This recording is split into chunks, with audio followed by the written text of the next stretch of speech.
We've all got scars, some on the outside and some on the inside. But we can't be defined by our scars. I've spoken with some extraordinary people about how they've become empowered by their scars. This is I've Got Scars, baby. So I am so excited right now. I have a very special guest that I am welcoming to the show. Her name is Andrea Pitts, and she is the founder of Scars Uncovered. Woo! Hello, everyone. So I'm so excited. So Andrea, she's a fellow burn survivor. Yes. And we met through a different people, knowing folk and talking about stuff, and we connected. And she's just such a wonderful and delightful, awesome human being. And we're going to talk about something very interesting today. So addressing unhealed scars. Again, like, you are the founder of a burn survivor organization. Mm-hmm. And so you're doing a lot of work in the burn community.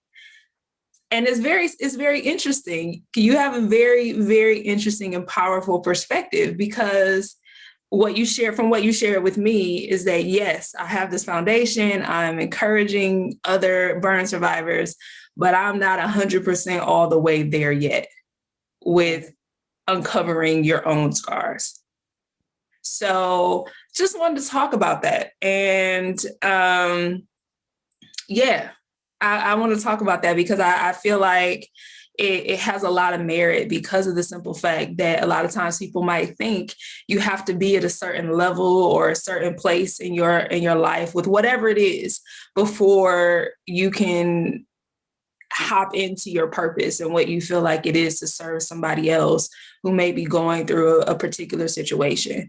So with that said, let's just kind of talk about your story. So you were burned, and how old were you?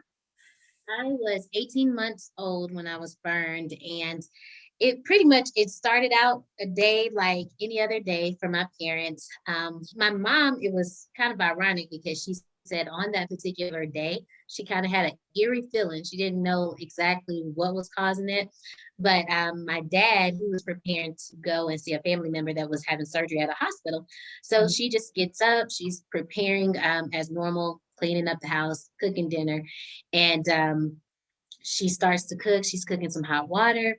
And she's cooking beans, and they had hot water in them. So while she was cooking, of course, she's stirring the beans up, the hot water with a ladle, and she turned around for a quick second to get something out of the refrigerator.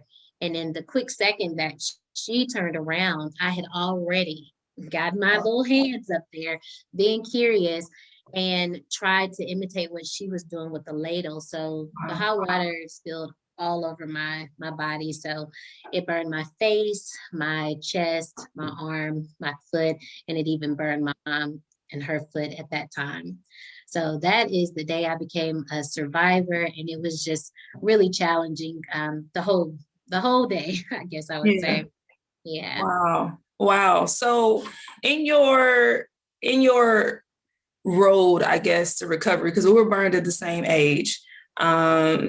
So what was life kind of like for you growing up? And, I imagine surgeries or other types of things that you had to go through for healing and all of that. What was that experience like for you?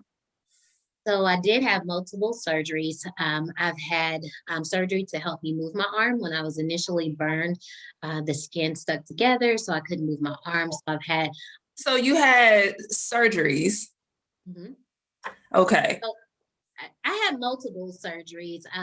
One of the main concerns that I had when I was younger is when I was first burned, my skin, it stuck together. So my arm kind of stuck to my chest area. Mm-hmm. And from there, they had to create what they call a flap. And that released my arm and gave me the ability to actually be able to move my arm. So that has had a lot of work over the years. And I also had lots of occupational therapy, physical therapy throughout the years. I did the compression garments. I'm sure you probably are aware of those. Ooh, the bane of my existence, girl. I was like, excuse me, what kind of freaking cruel contraption is this? That you have human beings in and like children. Like this is torture device. That's what that is. Okay. Yes, it was. So you do understand the pain. So Yeah. I was wrapped up like a little mummy for 2 years, and my half of my face was burned as a child. So of course they had to protect my face and get that together. My mom even said that a bus driver, because my parents didn't have a car at that time, a bus driver actually pulled over and prayed for me during that time. So I just thought that was such a blessing. You never know who's praying for you or who's rooting for you. But I know that wasn't your question, but I just always think that is so phenomenal when I think about that. But yeah, I was wrapped up like a mummy for a couple of years. And then throughout my adult years, I've also still had some surgeries pertaining to my burn injury as well. Wow. Wow. So I know for me, growing up around adolescence, because, when you're like 10, when you're 9, you can wear t-shirts, you can wear, that doesn't matter, right? But then you become a teenager and then you see everybody else, like girls started wearing tank tops and, they had cleavage and all this stuff. And then I'm like, I don't want that, Yeah. But I was still covered up, turtlenecks on in the summertime type of thing. Did you have something similar like that? Yes, I definitely went through transitions, and I can remember, even though I was older, I still struggled. I remember I was preparing for my brother's graduation, and I wanted to wear this cute little dress. It was like a spaghetti strap, and it was, a nice little dress. And I just remember thinking to myself, I didn't want to embarrass him. Like, I didn't want any attention on me because it was his big day. So I didn't want anybody like staring or, laughing or whatever. So I just remembered, gosh, I don't want to feel this way. I don't want to, take away from his day if someone did take notice or something like that. Yeah. So I definitely can relate to that. And like you said, especially now it's springtime, you want to wear your spaghetti straps. You just want to be cool. But yes, I went through that season where wearing longer sleeves than I probably should, or just wearing something to cover your scars in some capacity. So I have definitely been in that boat and still am sometimes. So yes, I agree. Wow. Yeah, it's something else, I tell you. And of course, just for you growing up, and when it came to this concept of beauty, how did you view yourself? How did you, because when it comes to like dating and all those types of things, how was your experience? As far as beauty is concerned regarding the burn injury, I think even at a younger age, for me, it wasn't all related to the burn. It was issues that I was dealing with myself. Like, I didn't necessarily think I was the pretty girl, even through like high school. Which is weird because you're beautiful, but okay, go ahead. Well, thank you. I mean, that is something that I just really struggled with, when you're in high school and the little boys try and talk to certain girls. I was never that girl, Yeah. And I didn't use that to compare my beauty, but just me looking in the mirror at myself, I just didn't feel that I was like the pretty girl. So for me, that was like a big struggle. So then when you fast forward and you go into a dating situation, I was fortunate enough, most of the guys that like really liked me, it wasn't really a problem for them. It was more so a problem for me. And it was just difficult for me to show that part of myself. And it wasn't them. Now, were there some cruel people? Yes, there were some very cruel people and very cruel guys at certain times that said some very mean things. But I don't know, I just kept pushing through it and I remained positive. And at a young age, I had started attending church. and really just tried to keep myself grounded spiritually. And I had amazing support from the people around me. So that really did help me through those difficult times, you know, and kids can be very tough on you at times. Yes, they can.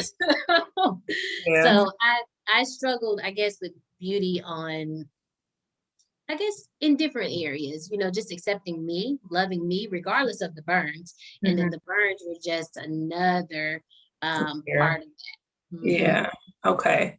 So fast forwarding, how do you feel like now? Because now you've started this burn foundation, and with your foundation, you're helping to support other burn survivors. So what, because you mentioned, hey, I'm not 100% there yet, even though my organization is called Scars Uncovered, but I'm not always uncovered. Yeah. So, like, what was that like for you? What was it like creating an organization, even though you don't necessarily feel 100% uncovered yet? Okay. So, okay, I have loved helping people forever. That is just in my nature. It's in my DNA. I don't care what it is, opening the doors or just whatever my friends need or something. It's just always been inside of me. So I remember I always wanted to do a nonprofit to assist the homeless, a nonprofit to feed people, and all that good stuff. So I was just all over the place. And I finally thought about burn survivors because I was thinking about, I've never seen a walk for burn survivors. So that kind of started the wheels turning. And through that process, I started to think, of course, okay, I'll narrow it down. I'll help burn survivors, started researching what they needed. And when I got to the point of the name came to me in the most ironic place. I was in the closet. So I was sitting in my closet. That sounds kind of crazy, but I was sitting in my closet and I was looking up at all of my clothes and I was thinking that day, what did I want to put on? So I didn't want to put on this particular shirt. I didn't want to put on that because that was going to show my scar here. I didn't want to put on this and blah, blah, blah. And I just kept on going through that. And I was sitting there in the closet and I was like, man, I just would love it to be a place where burn survivors felt like they could be transparent. They can feel free to be themselves.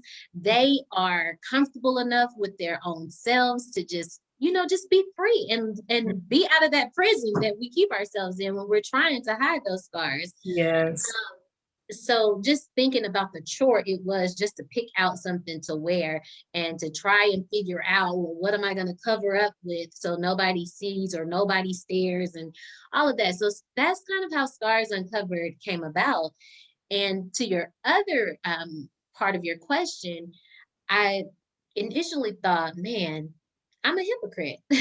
How can I go out here and support people and tell them, hey, you should uncover your scars. You should be free. You should be transparent when you're not there yourself.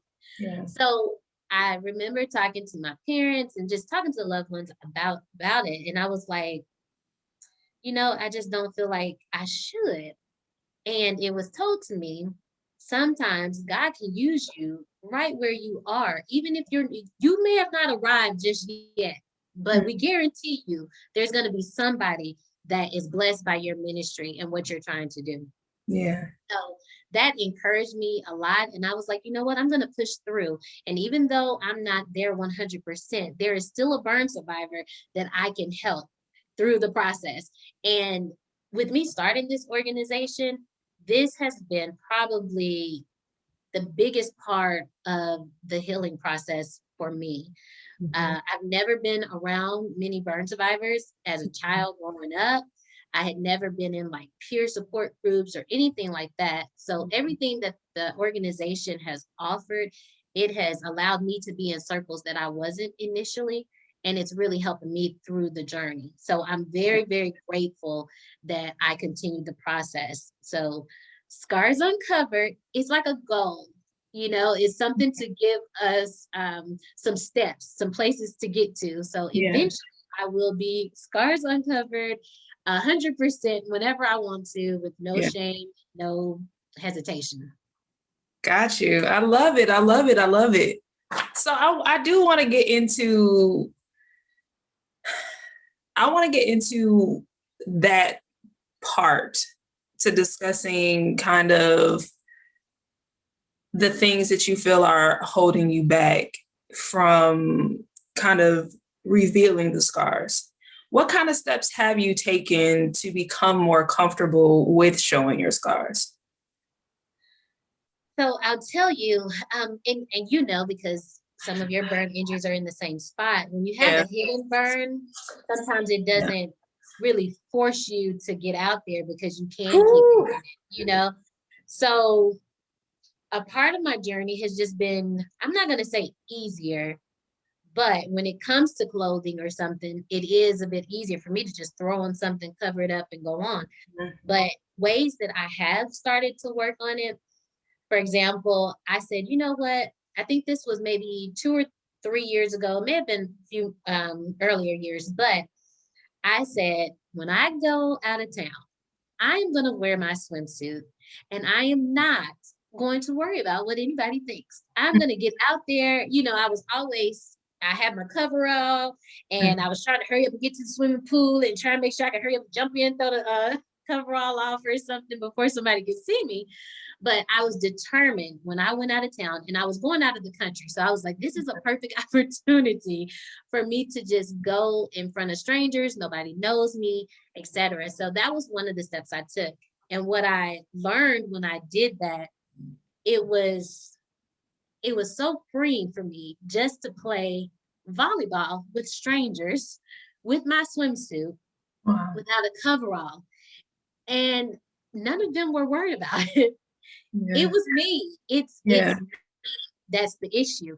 I mean, not one person looked at me any kind of way. I was just them running around and just being free. And it just felt so good. So that's one step that I've taken. I've also here at my home, I usually like to go out and walk early in the mornings when it's summertime or springtime. And I said, you know what? I'm going to keep on practicing and I'm just going to wear me a tank top instead of a regular short sleeve. I said, I'm going to wear me a tank top, put my little pants on, and I'm going to get out there and walk. It's early in the morning. I shouldn't run into too many people, but I'm going to go ahead and do it. Even if I run into somebody, I'll figure it out. So I did that. And I have also kind of, I don't know, I do challenges with myself. One time I was leaving out of the house. I said, I'm purposely going to leave my jacket at home because I felt so good about trying to be more free. And I said, you know what, if I leave this jacket home, then I don't have anything to catch me if I feel uncomfortable. I just have to deal with it. So trying to do different steps like that. So again, not 100%, but I am trying to make small efforts. So, and it's a milestone birthday coming up this year. So I definitely want to be over a lot because it's not fun being prisoner in your own skin. It's not. It's not. I hear that. And I mean, it sounds to me like you've taken a lot of steps and you've done a lot of things, because the bathing suit thing, like that was literally my thing that I did. And I went to a pool party without a t-shirt. I said, I'm not even going to bring a t-shirt in case I chicken out. And I went out and I did the same thing happened to me. I'm going around like, y'all don't see the scar. I know you see the scar. Don't be acting like you over there eating a hot dog. You don't see my scar. You see this. You see me, don't you? You see all of this. Why you not saying nothing? I really was like that. And so when no one said anything, years later, they were like, oh, Audra, well, I thought that you just look really comfortable with yourself. I thought you were fine. Like, I didn't even think anything of it. They were like, you were uncomfortable? Really? I was like, excuse me. But that was like a monumental moment. And I'm so mad that you missed it. Okay. You all didn't appreciate my moment. You didn't appreciate my moment. Exactly. So I say that to say, you know, that taught me a lot because it made me think back. And, you know, I talk about this in my book. Like I thought back to when I was in 3rd grade, 3 years old. in ballet class and seeing people seeing it for the first time. And a lot of times we still are kind of showing up as that like little kid inside that got rejected for the first time, or somebody said, oh, what's that? Or somebody was like, And so you go back to that thinking that that's reality, and it's not reality. So what do you feel like is stopping you, since you've already made those steps, which are huge steps? What do you think is stopping you from embracing it on a daily basis? Andrea, that is it's me. I know that it is me.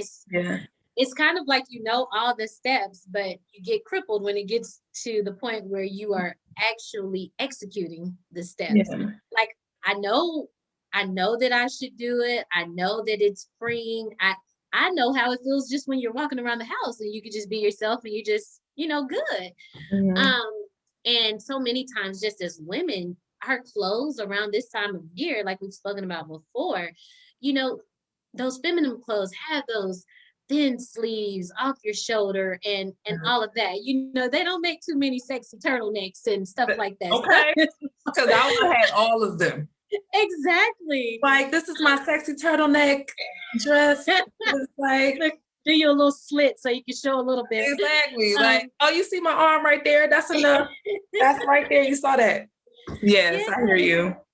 So I know that it is me, and I've like counseled myself, like, Andrea, why can't you just be consistent with it? But one thing that I won't do is I won't give up on trying. Yeah. And then just being around people like you. And again, like I said, I never was really around burn survivors before, but just being around people like you, seeing other burn survivors, seeing that they're doing it, how they're doing it. I recall a time where I know this lady probably thought I was stalking her. But this burn survivor, she was in the store. Yeah. Her burns were like all over her arms, all over her legs, all over her face. It was nothing that she could really hide. It was all over. So I caught myself. I was just following her like throughout the store. I was just watching her, how she navigated and how she looked around at herself. And I did that for a while. And I finally went up to her and I spoke to her and I was like, you are so encouraging. I said, I want you to know that I'm a burn survivor myself. And I said, I've just been kind of watching you from afar. And I was like, I have not gotten to the point that you are. And she was like, you know what?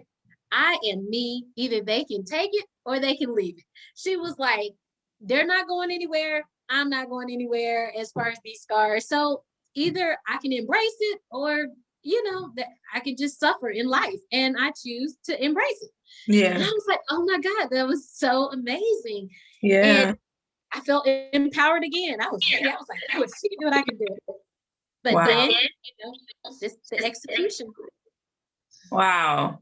I mean, and I think, that is what I had to really learn, because that was my story too, is that I was just in my own way. And it took me a long time, because I did it in steps, because I knew I had to fully accept it for myself.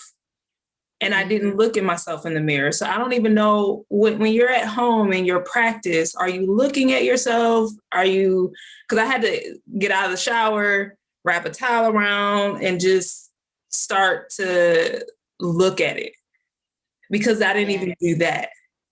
And then that is really what it is. Once you do that, then it's like, okay, well, the world has to see me and has to be introduced to it as well. And then I had to get used to eyes on me. Like. And that's not something that's natural. You don't want the eyes on you. So it's not. It's kind of like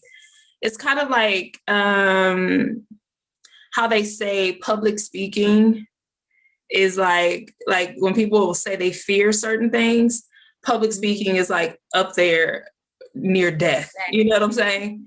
Yes. It really is. And so the idea, and because I did come from a theater background, I kind of, in the book, I kind of talked about okay, if you were on a stage and you had a spotlight on you and you're standing in the middle of the stage, even if the audience isn't there, there's an idea of absorbing the spotlight. Mm-hmm. And that's kind of what it is practicing absorbing the spotlight, because you've already made a breakthrough. You've already shown your scars to the world. That's what it sounds like to me. You've already done that. So I think it's just about practicing the vulnerability. Yeah. You know what I'm saying? Because it still took a couple years for me to be okay if people's eyes went there, if people's eyes go there. Mm-hmm. You know what I'm saying? But then the more I just absorbed it, the more I was just like, it's almost like the less it happened. Okay. Honestly, it was almost like the more I was just cool with it, the less attention I drew. Mm-hmm. But initially, it felt like all eyes on me, like, you know, like a Tupac album, okay? But, you know, but that's what it felt like. And so if I can offer, mm-hmm. I would encourage you, like if you have a ring light, mm-hmm. shine it on yourself at the highest wattage and let it face you, and then close your eyes and just kind of feel the light. Mm-hmm. And imagine that being people's eyes on you, and you have a tank top on.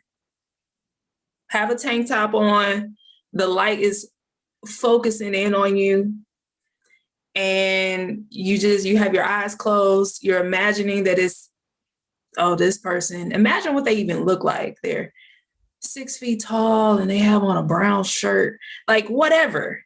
Really go there and just practice on your own, absorbing the spotlight, because that's what you're doing every day. Like, and the fact that I just want to commend you on starting Scars Uncovered, because to me, that speaks a lot to listening to your heart, being brave enough and honest enough to say, hey, I'm not even there yet, but I just have a heart and passion to help other people. And then also to give yourself a goal. Like you create a whole, like you are not playing around. You're holding yourself accountable because you're saying, this is where I'm going to live my life. This is goals, life goals for me. And I think that's really, really powerful. And I want people watching to understand that I had a show about imposter syndrome. Mm-hmm. And I spoke with a young lady about it. And it's one of those things where you could feel like I'm an imposter at this moment because I'm not 100% there. But the idea is that as long as you are in integrity and you're honest about where you are, but you're constantly working to get to where you know that you need to be, then I think that's really, really important. So, yeah, but I definitely think you got this. And right, you talking about a birthday that's coming up that's huge. Yeah. And I'm like, girl, practice, because you can practice the absorbing the spotlight. Like, just imagine everybody's looking at you, the sexiest man that you ever, you know what I'm saying? Like, oh, just chill out. Okay, I'm fine. Thank you. You know what I'm saying? Like, but imagine the attention. I think the more you have that in your mindset, the more you practice it, when you actually go out in the world and everybody's eyes aren't glued on you the way you practiced it and imagined it in your head, you're like, oh, okay. Just some thoughts. But I agree with you 100%. And when the moments do come, I just have to learn how to just do what I do. I just, move on. I've been in interviews before where I may have thought that I was completely covered and I wasn't. And, you know, I could see the interviewer's eyes like shifting, and it changed my thought process. I couldn't focus in on my interview because I'm focusing on what you know, you do have those uncomfortable moments. Nobody wants to be stared at. And it just, you know, it changes my whole mindset. But like you said, you just have to keep on being consistent. And I am certain that I can definitely get through it. And I think by this milestone birthday, I really do want to have accomplished more in this journey of showing my scars, because like I said, I thought about it before, and it just feels like you're in prison. You're not completely able to live your life to its fullest. I know it just seems like, oh, well, you know, clothes, just throw that on. But clothes say a lot about us sometimes, you know, about your personality, how you like to flow. I know, like, one of my friends, she messes with me and she's always like, well, Andrea, you're just always so conservative. You always this and that. But I'm like, but you don't understand my struggle. I may be wearing something, but it's not necessarily because that's what I would choose. But, you know, so it's definitely a journey, and I'm not giving up. I am not giving up. Well, I'm super excited for you. I really, really am. I really am, because I understand what it's like to feel kind of trapped in your clothes. And it's not necessarily, like you said, it's not necessarily your choosing at all. It's just kind of like, well, this is what's going to work for me, for where I am at the moment. And so I will ask, do you consciously look at yourself just by yourself? Are you comfortable fully just with looking at you? Yes, I think I'm comfortable looking at me, because, you know, when you've had, this is all I've known. So of course, when I get out of the shower, I see myself, etc. But it's I'm trying to see how to explain it so it makes more sense. It's me looking, so it's normal for me. But then when I look at it through the lens of someone else, like what they see as opposed to what I see, then that's when I think that mental transition. I'm like, wow, is this what I look like? Or, you know, if I want to wear something that's, I don't know, the color brown. I hate wearing the color brown because I feel like the scars don't quite go well. It's like almost a matching game. Like, oh, this doesn't really match my scars. It doesn't really complement my scars. So, but I am, with your help too, with you saying that, just being intentional on looking. I think I've done that one time recently where I just looked at myself. And, you know, because I caught myself, I think you mentioned before, like how when you were younger, you know, you look at other people and you're like, oh my gosh, I wonder, I want cleavage like that or whatever. You just kind of see the difference. And I'm always like, I wonder if this didn't happen, what would I look like, or this, that. But at this point, I cannot look like that. You know, it didn't happen like that. So I have to figure out how to love me for me and love it for what it is. Yeah. And I totally agree with you. And what I can offer is that what I have started to see is sometimes physical scars can really give you an advantage with what might seem like a disadvantage. Like the woman in the store that you talked about. It sounds to me like she had to develop this high level of self-esteem because that's literally almost the only way she was going to survive and enjoy her life. Yeah, I agree. And so there's so many people, though, who don't have physical scars, right? But they feel insecure about their body shape or their body type or their height or their whatever or their hair or whatever. They can feel insecure about anything. And because the world may not see it as that different or that substantial, they get to get away with being a little insecure.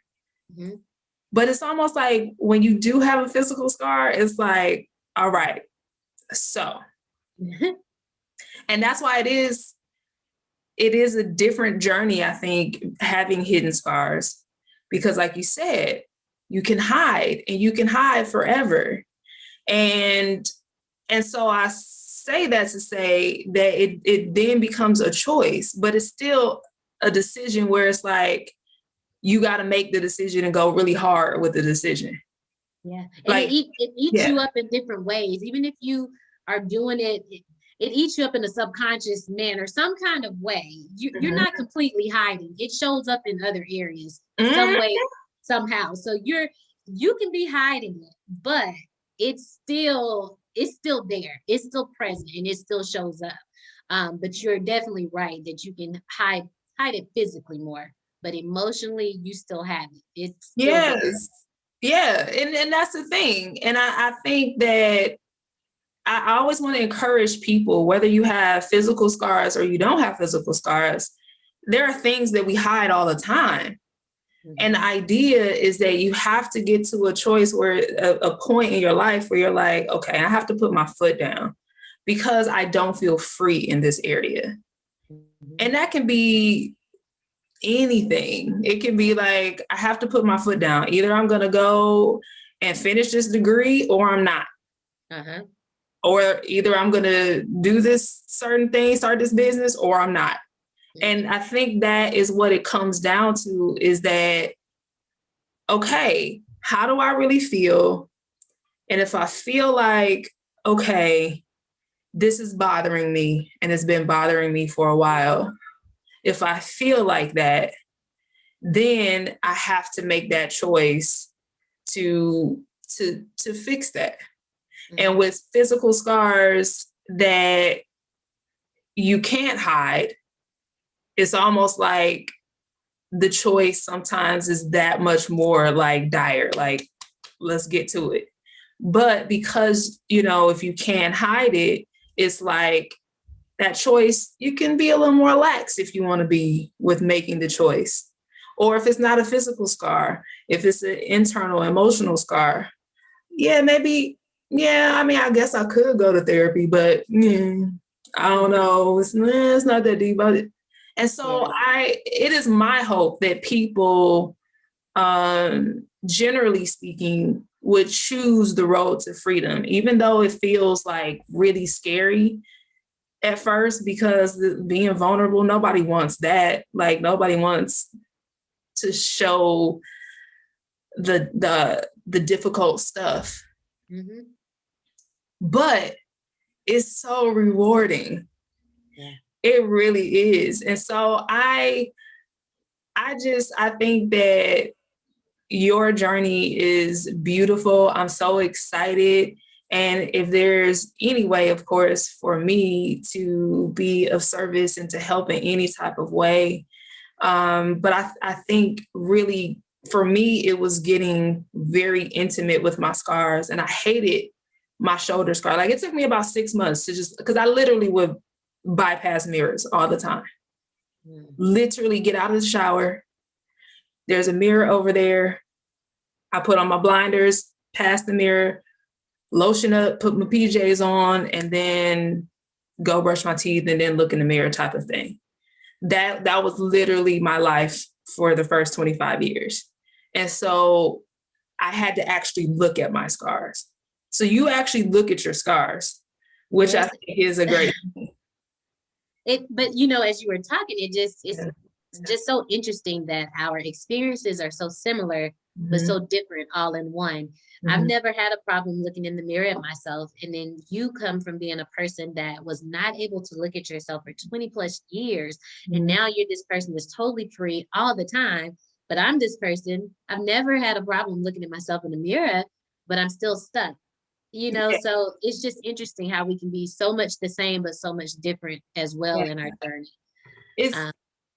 It's about being radical. That's what it was. I was so deprived on one side. I think that's really kind of what it is. I was so deprived that it made me that much more sick and tired in the moment. And sometimes if you're a little more balanced, like you're a little more balanced with it because you can look at yourself, then almost sometimes it's like going out into the world may not be as big a deal to have them accept you, because you do accept you in many ways. But I wasn't accepting of me. And so I had to prove something to myself.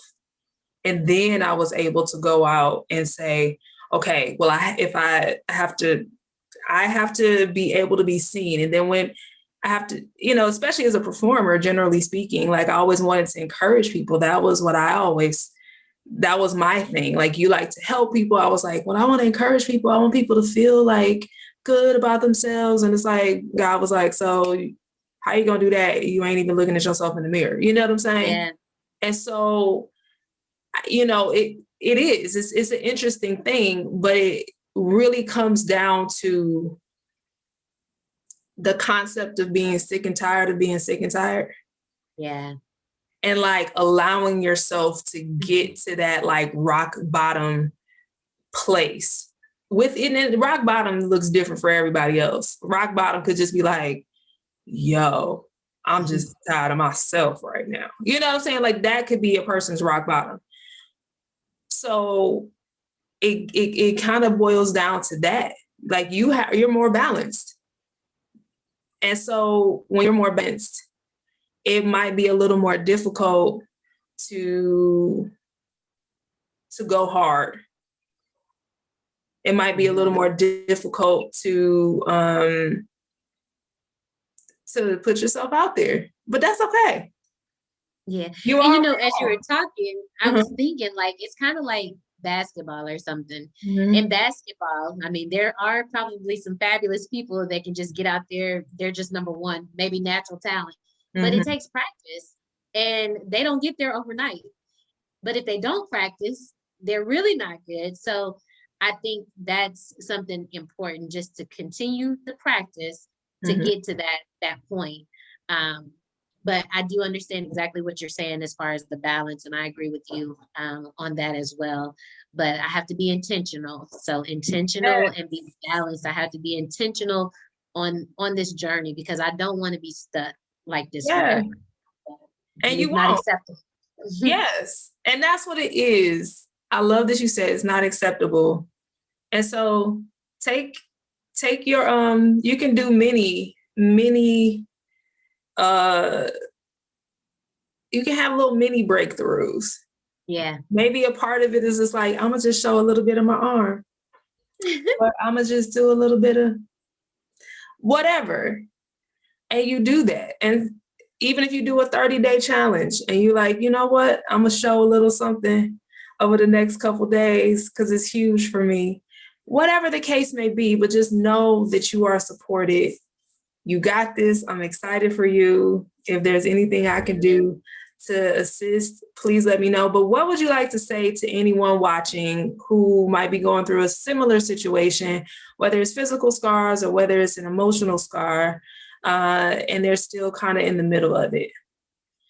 I would just say one of the most important things is just to be patient with yourself and love yourself. We can be so unkind to ourselves, and the world is already so unkind at times. So I say be patient with yourself, be kind to yourself. Enjoy the journey, even though it could be a difficult journey. There's so much to learn throughout the journey, and just be consistent and keep trying, stay grounded, and surround yourself around people that will encourage you, uplift you, and keep you motivated. If you can't surround yourself physically, then go look at a YouTube. Find some people on YouTube that you enjoy watching. So just continuously try to thrive throughout your journey. That would probably be the most, that would be my words of encouragement for others. Awesome. I love it. How can people get in touch with you and find out more about your organization? Yeah, so they can follow us on Instagram and Facebook at Scars Uncovered. So both of them are the same handle. They can also contact us via our website at info@scarsuncovered.org. Again, info@scarsuncovered.org, or they can email us, and that is the same email address as well. Oh, I'm sorry. I switched that. So the website is Yes. scarsuncovered.org. Mhm. And then our email address is info@scarsuncovered.org. So they're welcome to email. You can call 615-933-9083. I'm sorry. So either of those methods is perfect. Wonderful, wonderful. I'm so excited. I'm so I excited love to this. Thank you so much. You are such an inspiration. I am loving it. I'm loving your energy, and I love the fact that you are on your journey and you are patient and loving yourself throughout the process. It is inspiring, and I am excited to just have you here, and yeah, just thank you. No, thank you as well. I appreciate it. And I love our connection. So I appreciate it so much. Thank you for even letting me come to your platform and share with your people. I appreciate it. Absolutely. All right.